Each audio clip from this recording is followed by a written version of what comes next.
Boa noite a todos.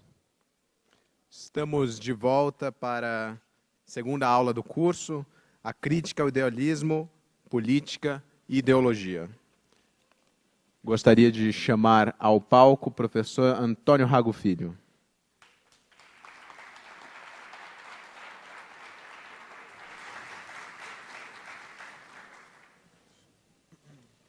Falando que eu vou tirando as coisas.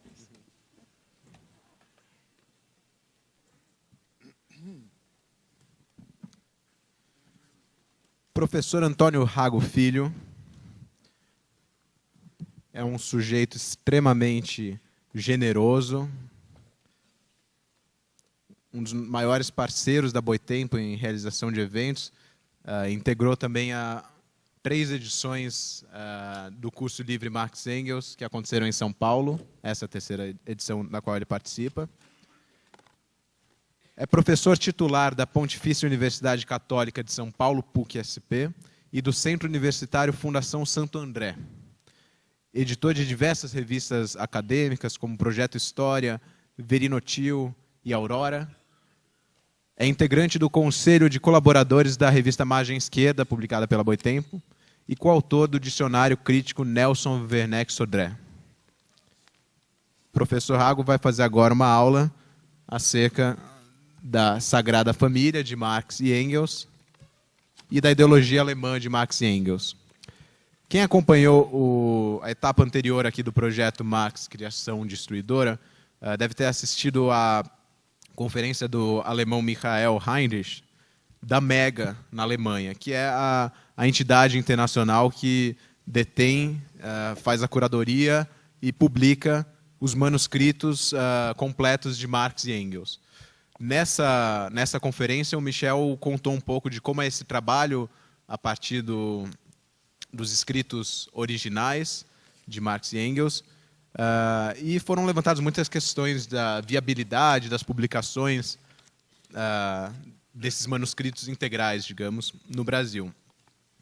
A Boitempo tem dedicado em sua coleção Marx e Engels a publicação desses originais direto do alemão para o português, e é o caso da ideologia alemã. A ideologia alemã é um livro que tem diversos tamanhos.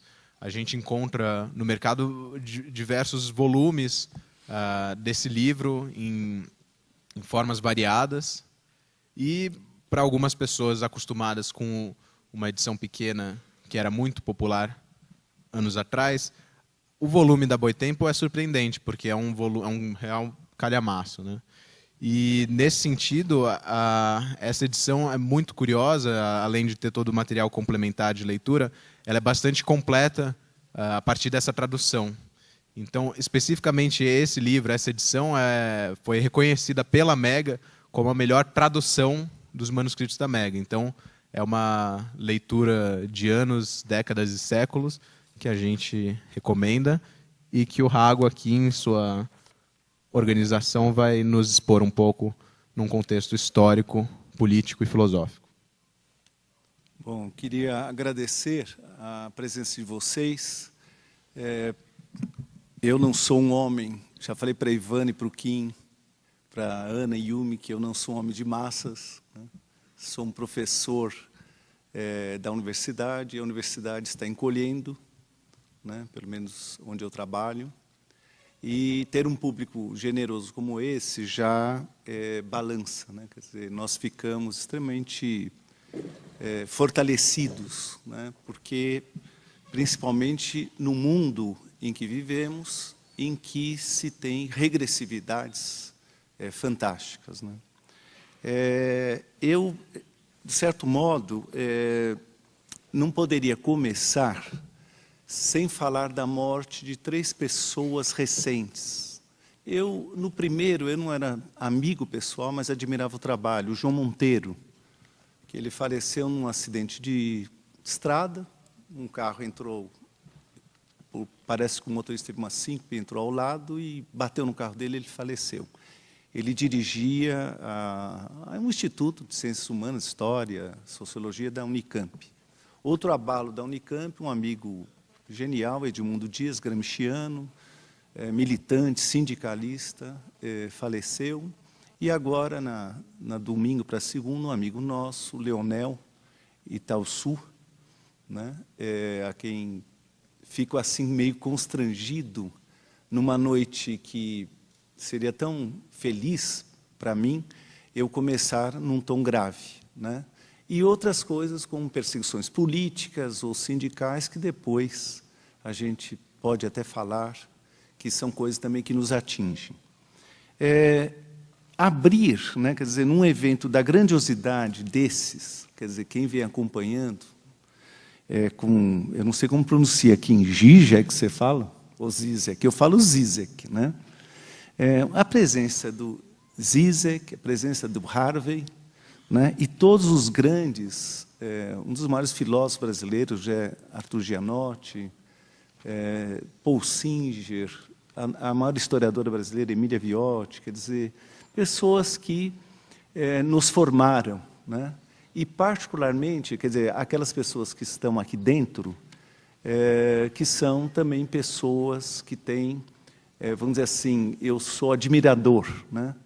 E bastaria uma pessoa para representar a todos, né? O curador desse curso, que é o professor José Paulo Neto, a quem eu acredito, né, que seja o nosso maior marxista da atualidade, né? Quer dizer, assim, a quem, desde quando ele estava em Lisboa, eu seguia o que ele escrevia no estrangeiro e que era publicado em língua portuguesa, e a nossa geração, então, teve a fortuna de ter pessoas, né? Fui muito amigo do Florestan Fernandes, a Márcia Camargo está aí para não que eu seja desmentido, né? Tinha Otaviani, pessoas a quem eu fui formado, Caio Prado Júnior, Chazin, e, obviamente, esses autores também que nos deixaram, como Carlos Nelson Coutinho, que nos formaram. Então, eu devo a eles um pouco do que eu sei, né, que, obviamente, eu não me qualifico como os demais. Eu acho que eu sou um mero, vamos dizer, professor, né, e tento, aqui na terceira edição, contribuir, né.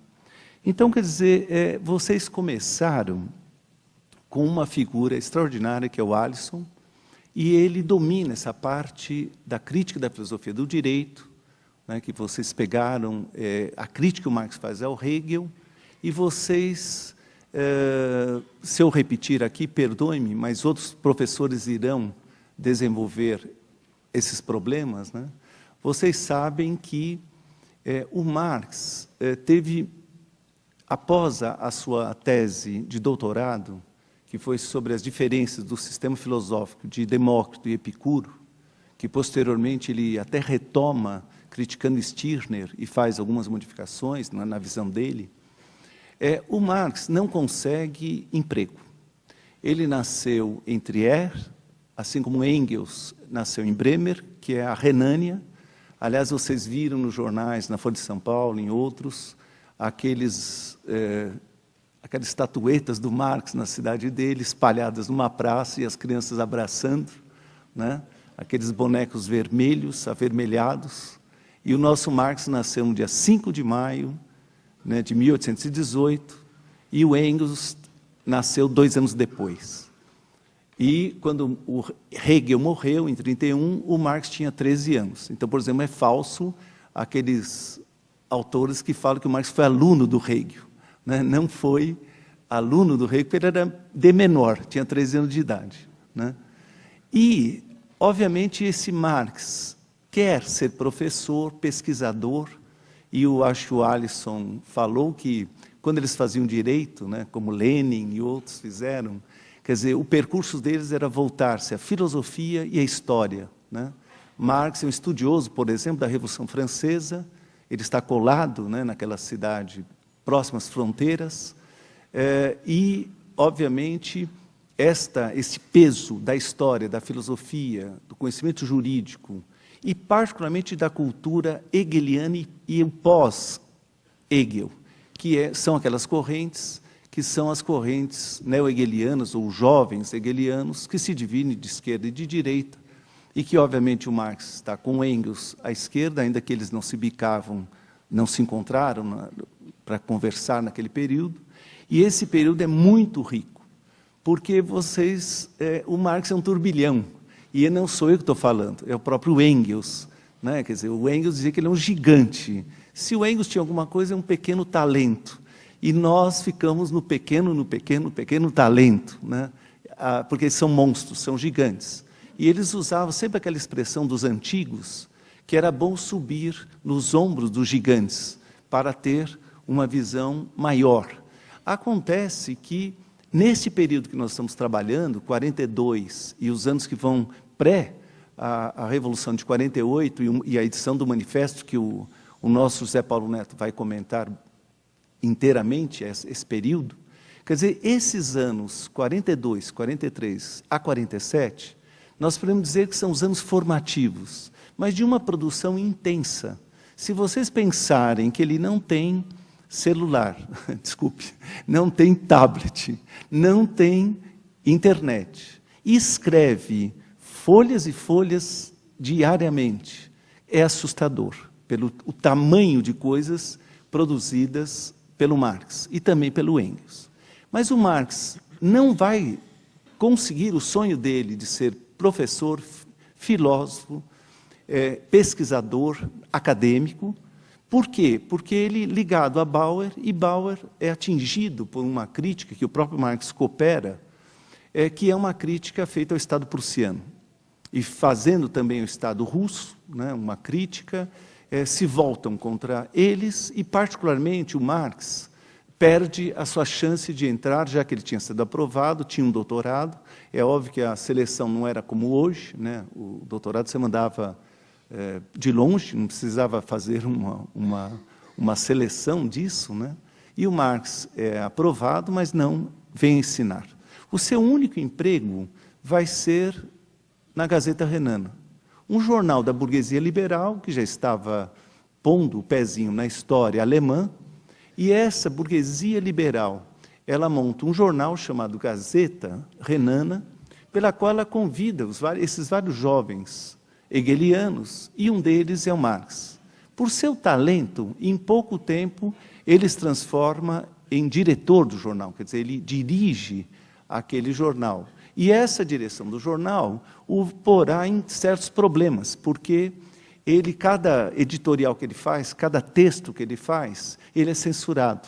Então ele é obrigado a fazer, eu sempre brinco com meus alunos, ele faz como Chico Buarque, quando ele era o Julinho da Adelaide, que ele escrevia 10 laudas para ser aprovada a meia, que era o que ele queria, né? Então ele inventava, põe muitos palavrões na primeira estrofe, mas não na segunda.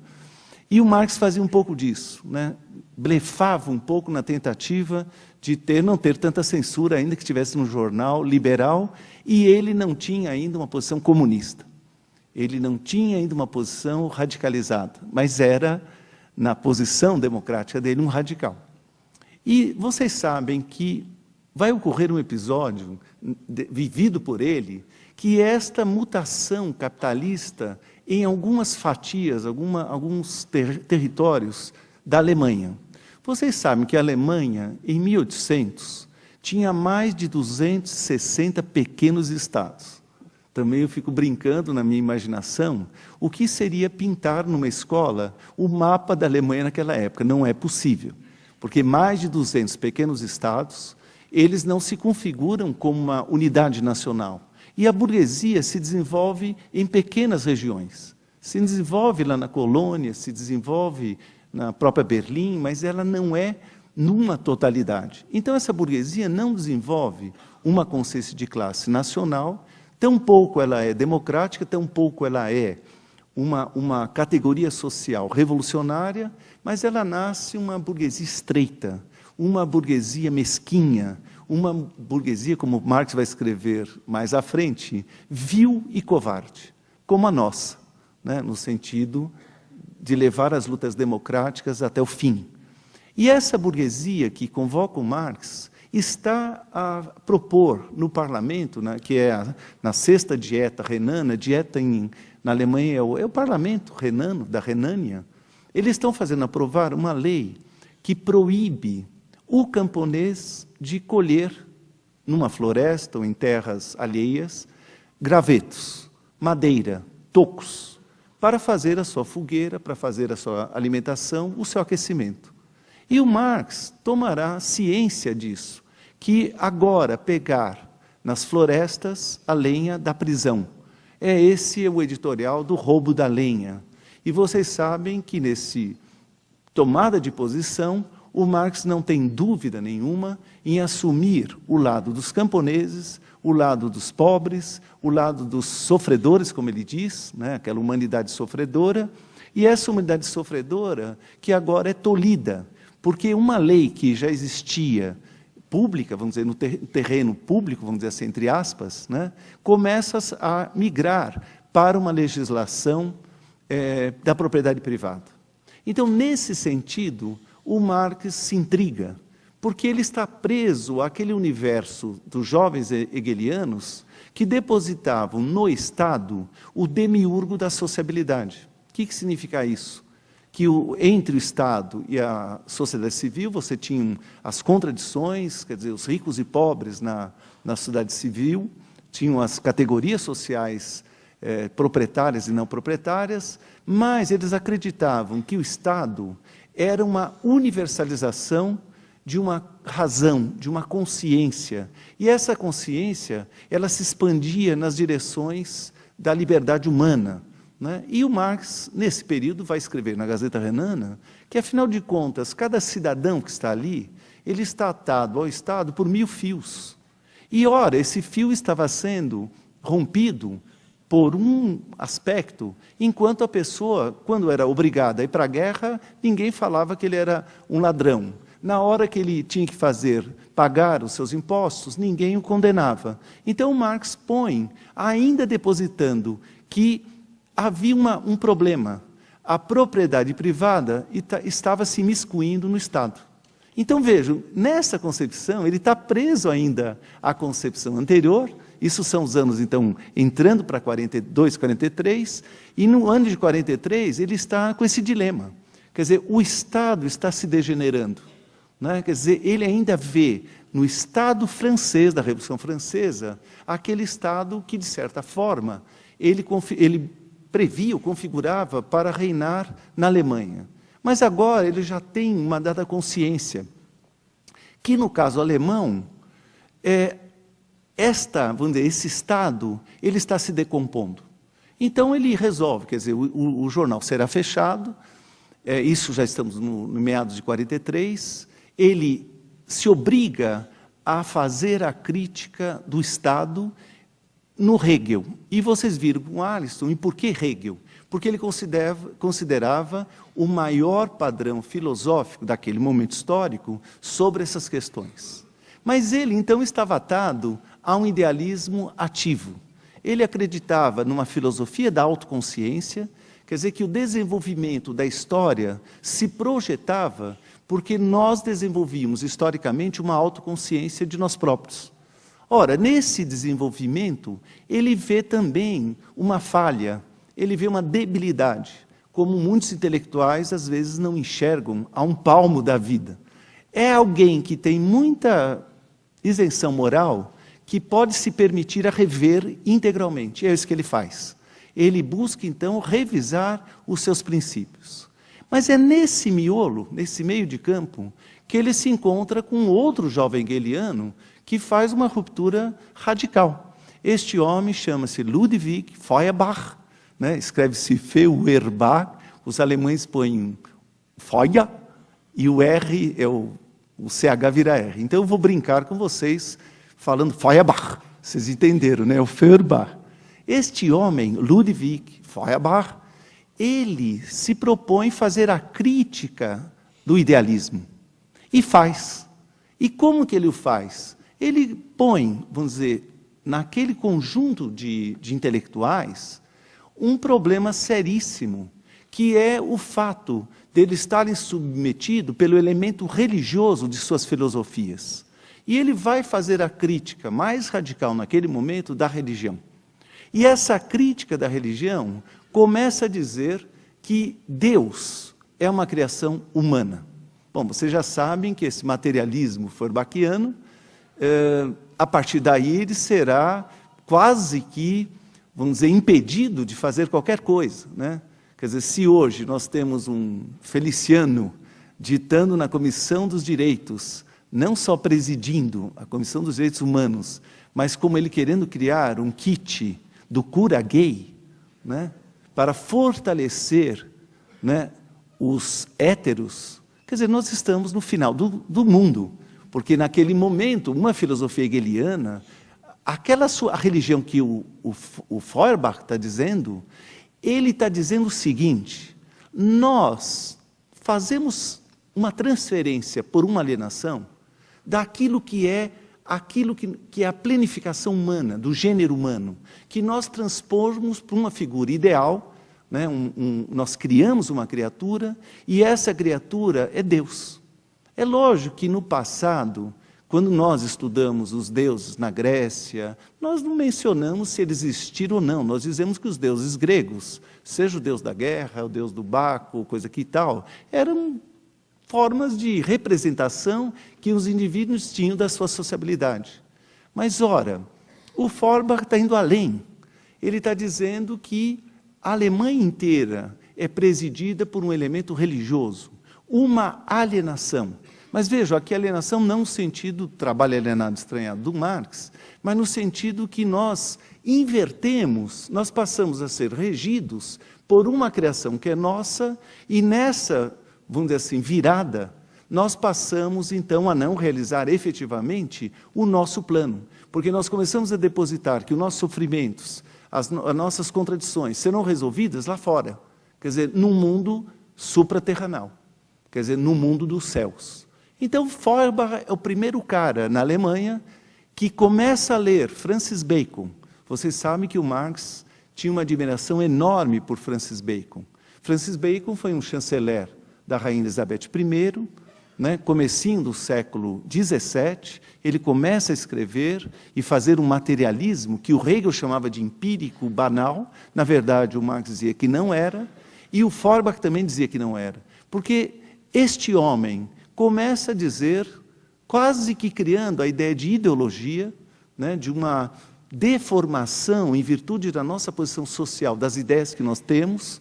O Bacon cria a teoria dos ídolos. Esses ídolos são, alguns que são sociais, são palavras que impedem que a gente compreenda efetivamente o mundo, porque elas são obstáculos a isso. Ora, veja que interessante, mais do que isso, ele quer compreender a natureza, e isso que o Feuerbach não percebe, ele quer compreender a natureza nos seus elementos materiais, mas para transfigurá-los em coisas úteis para a humanidade. Daí aquela frase dele, saber é poder, que não tem nada a ver com Foucault, né, que o saber que busca o poder normatiza a nossa vida, né, na politicidade. O Bacon está dizendo outra coisa. Quer dizer, conquistar a natureza e transformar em coisas, como esse microfone que amplia a minha voz, é ampliar a nosso gênero, a nossa humanidade. É a conquista da nossa humanidade. E vocês sabem que quando Marx perde um filho, ele escreve para Engels, dizendo: Engels, como eu gostaria de ser um homem do tipo do Francis Bacon, porque eu não estou aguentando o sofrimento da perda de um filho. Eu não sou, infelizmente, este homem que ama a natureza a fundo, ama os animais, as flores, como ele amava, e os seres humanos, me parece que eu não sou esse grande homem. É lógico que o Engels dirá: epa, amigo, você é o grande nome, né, o grande homem. Então, quer dizer que nesta passagem nós temos uma ruptura em marcha. Marx vai buscar em Feuerbach esses elementos da sua crítica ao idealismo e que ele esposava, e a concepção também de Estado. E aqui ele vai se diferenciando do Feuerbach, porque ele aceita do Feuerbach que o idealismo faz é especulativismo, é depositar no movimento da ideia em si, fora de nós próprios, a criação de nós próprios. Quer dizer, como que o movimento das ideias gera por si uma referência para a produção de coisas? Quer dizer, como na visão religiosa, que o Feuerbach se pergunta: como é possível o ser imaterial criar o ser material? Como vice-versa. Quer dizer, quando a gente vai desse mundo e o corpo não vai mais, vai só a alma. O que é o mundo das almas? Ela leva alguma coisa daqui? Sim, a consciência. E, mais do que isso, esse ser imaterial, que não tem materialidade, é o criador da materialidade. O Feuerbach coloca isso. Mas ele vai além, porque ele vai dizer que a filosofia de Hegel, ela é uma filosofia religiosa. Né? É uma filosofia que não parte da objetividade das coisas para compreendê-las e repor ao cérebro. Ora, tudo isso vai bem, estamos aqui particularmente felizes, né, com esta posição do Feuerbach, mas o Feuerbach não avança mais. Ele não trabalha com o elemento da historicidade. Ele deposita que nós contemplamos ou contemos um gênero, e essa generalidade muda, essa generalidade é contemplada nas individualidades. E aí o Marx, que partiu dele, contra a especulatividade, contra, ou que não é a ideia que gera o ser, mas a ideia, o pensamento é predicado do próprio ser, pelos sentidos, né? E que vai nesta formulação do gênero humano. Quer dizer, há que recompor essa genialidade. Mas Marx dará um salto rapidinho. E este momento, que é 43, que isso, imagine a cabeça deste homem. Ele casa com a Jenny, né?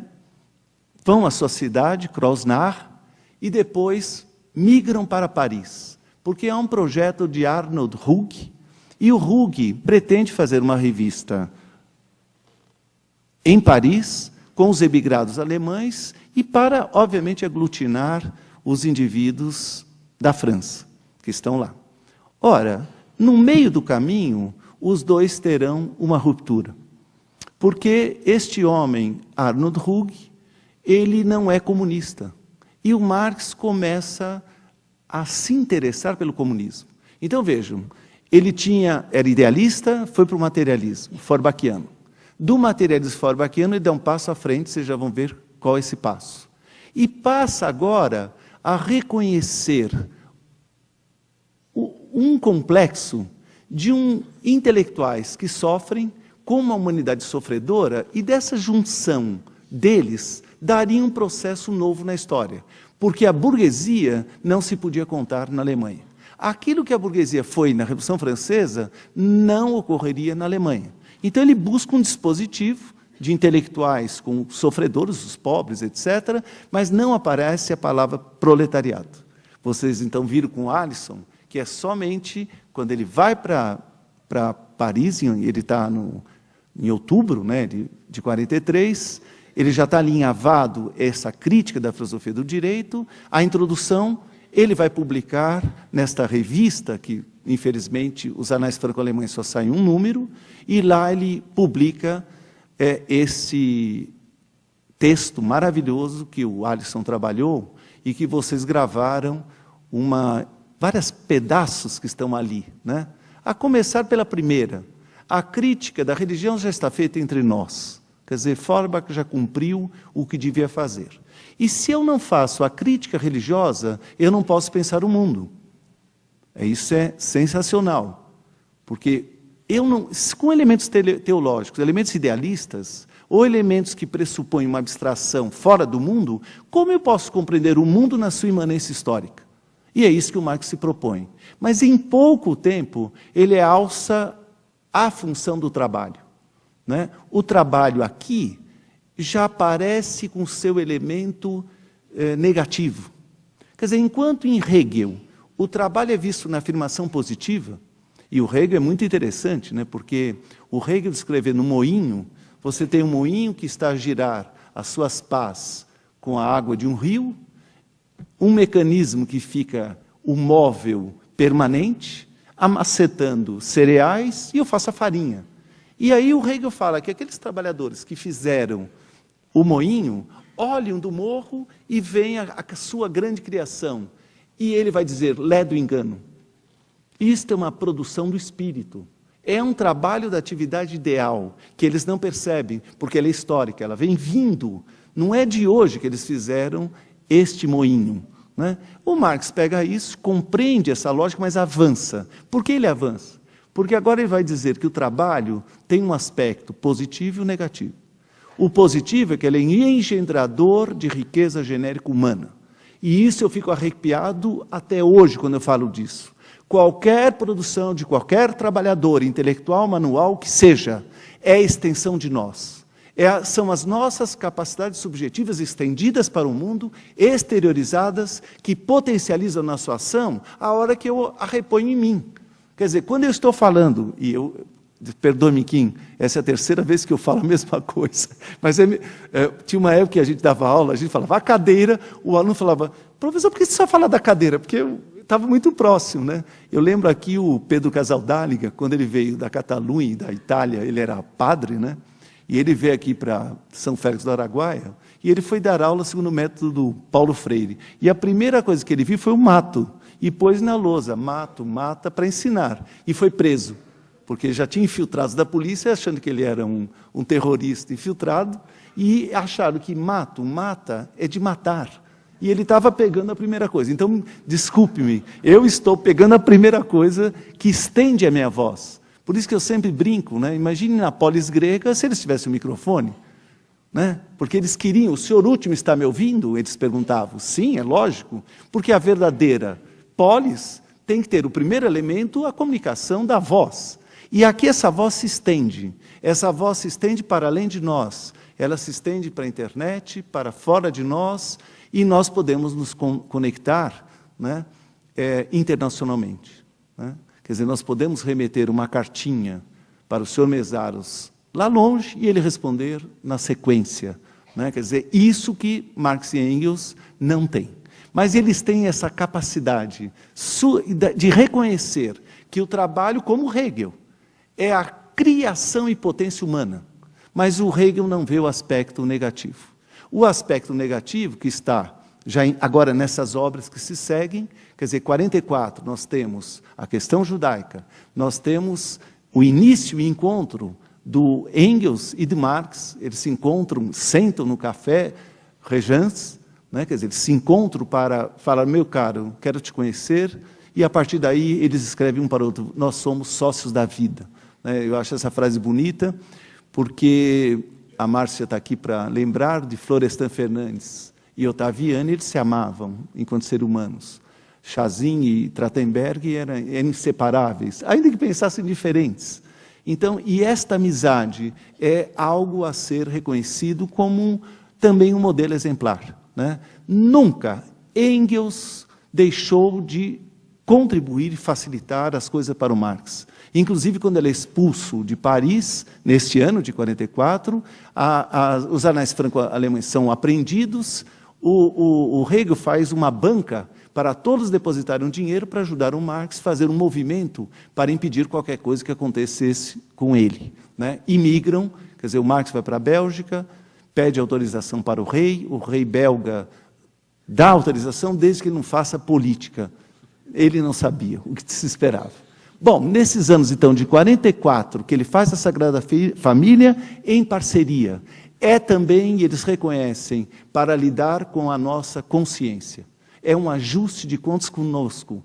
O Engels fala, mas Marx, não é preciso tanto, você está escrevendo muito, eles não merecem, eles são pobres de espírito. O Marx fala, não, eles têm, enquanto tiver influência, enquanto um pensamento entra, vamos dizer assim, em determinados espaços, nós temos a obrigação de polemizar, de responder criticamente. E na sequência sai outra crítica, essa preciosa, e que a Boitempo teve a felicidade, né, de fazer algo que eles não tiveram em época.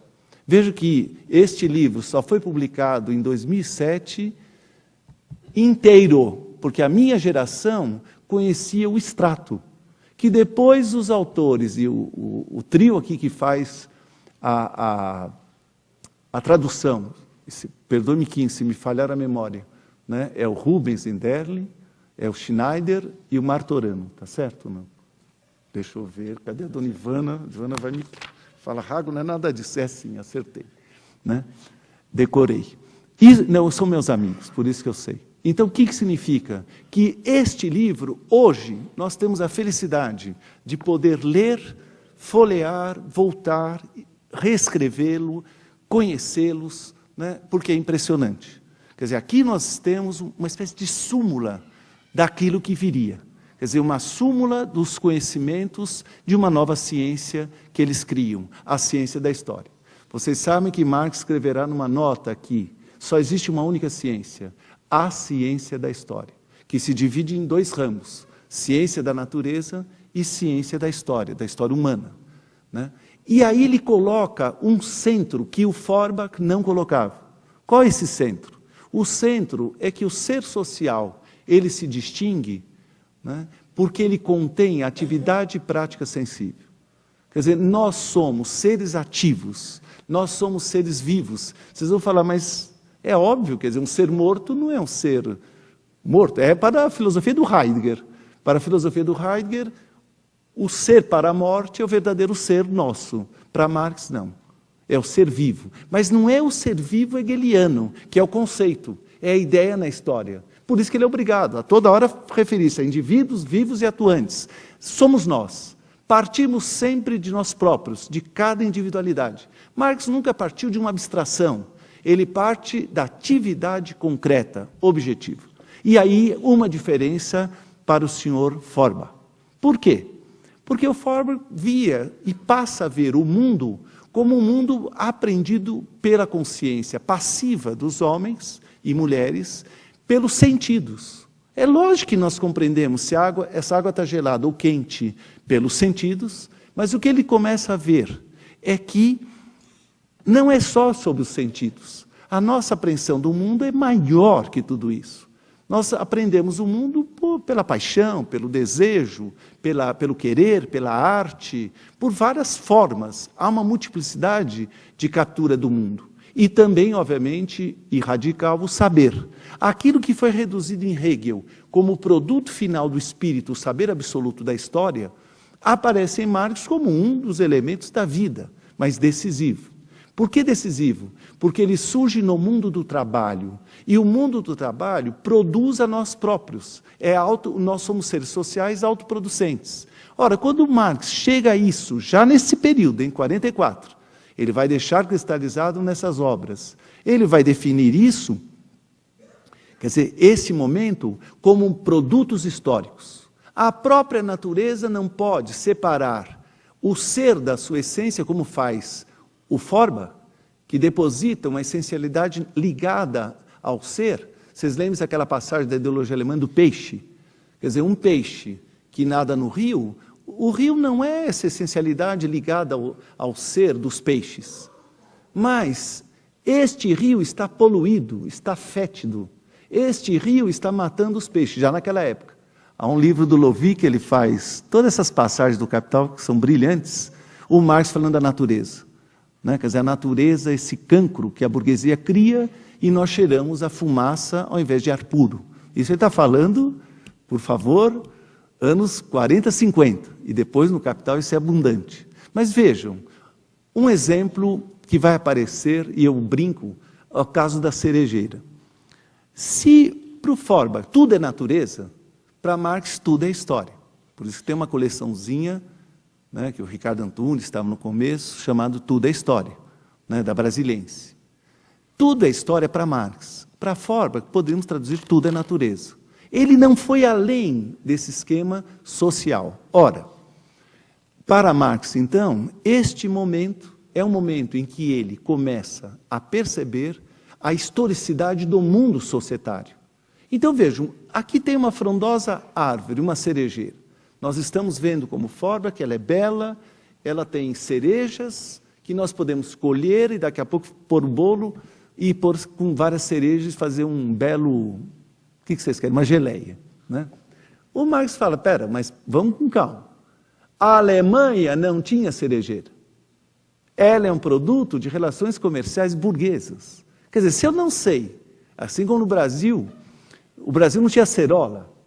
De repente uma senhora, uma doutora, trouxe do Caribe para cá e nós viramos exportadores de acerola. E hoje compramos aquela pastilha de vitamina C importada, né, da acerola brasileira. É fantástico isso. Como agora, vocês viram a Alemanha, né, ela exportou 2,5 bilhões de dólares de café torrado, que ela comprou café verde do Brasil, né, grãos. Quer dizer, essa coisa surreal. Mas voltando para nós. Feuerbach, então, não atinge esse ponto. O ponto em que a atividade prática é uma atividade sensível, objetiva, porque nós somos também seres naturais. Sendo seres naturais, nós somos seres objetivos, carentes, nós padecemos e nós precisamos ter esse intercâmbio permanente. Ora, esse intercâmbio permanente significa que nós temos que nos criarmos. Nós temos que criar da necessidade natural, ultrapassá-la para uma necessidade que já não é mais social, mas é cultural. Então Marx cria esta passagem brilhante da ideologia alemã, quando ele fala da cerejeira, e só para a gente dar um contraste, que quando Feuerbach fala do materialismo, ele não compreende a história. E quando ele fala da história, ele é idealista. Né? Ele cai no mesmo jargão dos jovens hegelianos. Porque o Feuerbach vai defender o Estado como realização humana suprema, porque são um bando de não-religiosos, mas no Estado nós temos o chefe de Estado. E ele deposita no chefe, vamos dizer assim, nesta ideia centrada no indivíduo, a realização do Estado. O Marx fala, não, mas espera, está equivocado. Então Marx dá um salto. E Marx e Engels então começam a redigir, e nessa redação nós temos então a crítica de todos os lados. Se vocês me permitirem, e aí eu tenho o poder de estar aqui ao lado do microfone, né? Vocês, mesmo que não queiram me permitir, vão concordar. Eu vou falar um pouquinho, mas muito breve agora, da posição kantiana e da posição hegeliana da história. Porque a revolução que Marx faz é a revolução do historiador. Por isso tem um historiador francês, escreveu aquele belo livro, A Revolução Industrial, de 1905, Paul Mantoux. E o Paul Mantoux escreve ali que o primeiro cara a criar o termo Revolução Industrial, vocês sabem quem foi? Engels. E aí o Ricardo Antunes vai trabalhar bem a situação da classe operária e a Revolução Industrial nisso. Né? O primeiro cara, então, a falar. E ele falou, o Marx ele é ruim quando propõe ser comunista, revolução, emancipação humana, extirpar do mundo o capital e o Estado. Isso é besteira. Mas que ele é um puto historiador, desculpa, que ele é um grande historiador, ele é. Né? Eu fiz de propósito. É um grande historiador. Né? Então é bom que haja o reconhecimento, que ele não é um homem que panfleta. Ele é um homem de combate teórico radical. Se há uma coisa que Marx nunca mudou, é a sua convicção pessoal. Ele não finge o que pensa, como alguns intelectuais que nós conhecemos. Fala uma coisa aqui, outra coisa ali, e não tem caráter.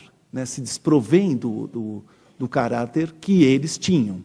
A convicção e a produção é necessária, e a produção é necessária na medida que ela se dissemina, porque você organiza as massas pela teoria. Então vocês viram aquela bela passagem que o Alisson trabalhou, né? A crítica das armas, ou a arma da crítica, da teoria, não substitui a arma efetiva, a revolução efetiva. Né? Por quê? Porque as coisas materiais só modificam não pelas ideias como os jovens hegelianos pensavam, que pelas fraseologias o mundo muda. Eu posso escrever 100 livros sobre as favelas, sobre o crime organizado, mas se eu não entendo e não modifico a história, a realidade das relações que produzem essas individualidades ou essas coisas, nós não compreendemos a lógica histórica. Então, nesse sentido, essa frase, quer dizer, todavia, a teoria, ela se torna força material, ela é necessária quando ela se apodera das massas. E aí, então, ele já tem clareza que o proletariado é esse sujeito, aquela frase que eles dizem, né, quer dizer, o ser social dele já tem a missão que cabe-lhe cumprir, porque o trabalhador não pode repor os pilares da escravidão. Os trabalhadores não podem repor a base da escravidão do capital. Eles falam do capital e das relações sociais como forma de taras sociais, males sociais. Eles escrevem isso. Quer dizer, nós vivemos sob uma escravidão. Né? A escravidão do trabalho assalariado, que ele é alienado e estranhado. Ele é vendido no mercado como qualquer mercadoria, mas ele engendra, e isso vai ficar cada vez mais claro para eles, uma riqueza que os desefetiva. Porque quanto mais eu crio uma riqueza, quanto mais a produção se expande, e menos o trabalhador, quer dizer, como ele não tem o controle social do universo produtivo, ele é desefetivado. Isso já está, e o Ricardo vai trabalhar, nos manuscritos econômicos e filosóficos de 44. Ora, eu vou falar um pouquinho rápido da filosofia da história do Kant e do Hegel. A do Kant é a primeira da história alemã. Ele escreve um pequeno texto chamado Ideia de uma História Universal de um ponto de vista cosmopolita, é de 1784, na verdade são algumas páginas, é um texto pequeno, mas um texto pequeno que ele põe mais ou menos uma condensação do que ele pensa. E para o idealismo subjetivo do Kant, depois eu explico melhor isso, a humanidade deve ser reconhecida e não o indivíduo, no sentido que o indivíduo tem uma finitude e ele não se cumpre inteiramente por causa da sua limitação, vamos dizer, cotidiana e temporal. Quem se realiza na história, ao largo da história, é a humanidade. Mas a humanidade tem duas porções. Uma porção que ele chama de mundo sensível e a outra porção que ele chama de mundo inteligível. O mundo sensível é aquele nosso cotidiano, das nossas individualidades com inclinações egoístas. Portanto, Kant é um dos fundadores do liberalismo em terras germânicas. Vejam bem, ele parte do pressuposto falso, veja que aí o que é ideologia, né? Há um pressuposto falso no pensamento burguês, de que nós somos, na origem natural, biológica, seres que têm um egoísmo ahistórico. Quer dizer, nós temos egoísmo antes de entrar na história. E essas inclinações levam que cada qual que está aqui tenha 3 inclinações fortes. Uma, nós queremos mais poder que o outro. 2, nós queremos mais riqueza do que o outro. 3, nós queremos privilégios, honrarias, títulos. Ora, deixados no plano da natureza, leva à guerra. O homem, lupus do próprio homem. Hobbes, está claro, né? Quer dizer, por isso que o Marx fala que a filosofia alemã está pareia, né? Está parelha com a história mundial, né? Eles traduzem, então, esta lógica e a necessidade de um Estado, de um soberano. Mas como eles vivem em terras da Alemanha, o que vai acontecer? Nós estamos num mundo em que a Prússia surge como reino em 1701 e ditará a lógica de anexações por um largo período. E não é à toa que ela decreta guerra contra a França, na Guerra Franco-Prussiana, e ela vence. Então vocês têm uma Prússia que vai se agigantando reacionariamente, acopla a burguesia, mas em plano secundário, ela se desenvolve com créditos, inclusive do Estado. Juncker, o que é Juncker na Alemanha? O grande proprietário rural. Então é nesse quadro, e um Kant nascido em Königsberg, né, quer dizer, na Montanha Real, onde, obviamente, era montanha de passeio dos reis, né, ele tem ali a clareza que há um egoísmo básico, mas que a natureza cria um dispositivo de realização das coisas. É o que ele chama de reino teleológico da natureza. Telos, em grego, quer dizer finalidade. Então a natureza tem um reino de fins que deixa e dispõe as coisas, cada qual cresce até o limite das suas possibilidades. É como se a gente brincasse. Elas crescem de acordo com o seu DNA, o seu genoma. A estrutura genômica faz o que elas seriam, vamos dizer assim. Esse ponto, para a história humana, é o ponto de realização, mas aí tem a outra porção. A outra porção é que o homem segrega, pela sua racionalidade pura, uma componente moral, leis morais, imperativos categóricos, do tipo, ages de tal modo que por tua ação, teu agir moral, a humanidade seja contemplada, o gênero realizado. Quer dizer, se os indivíduos agem sem fazer do outro um objeto para o seu fim, se eu ajo no sentido de todos, eu tenho a moralidade posta. Mas o curioso é que a moralidade não nasce do terreno prático. Ele nasce de uma razão pura. Olha o idealismo.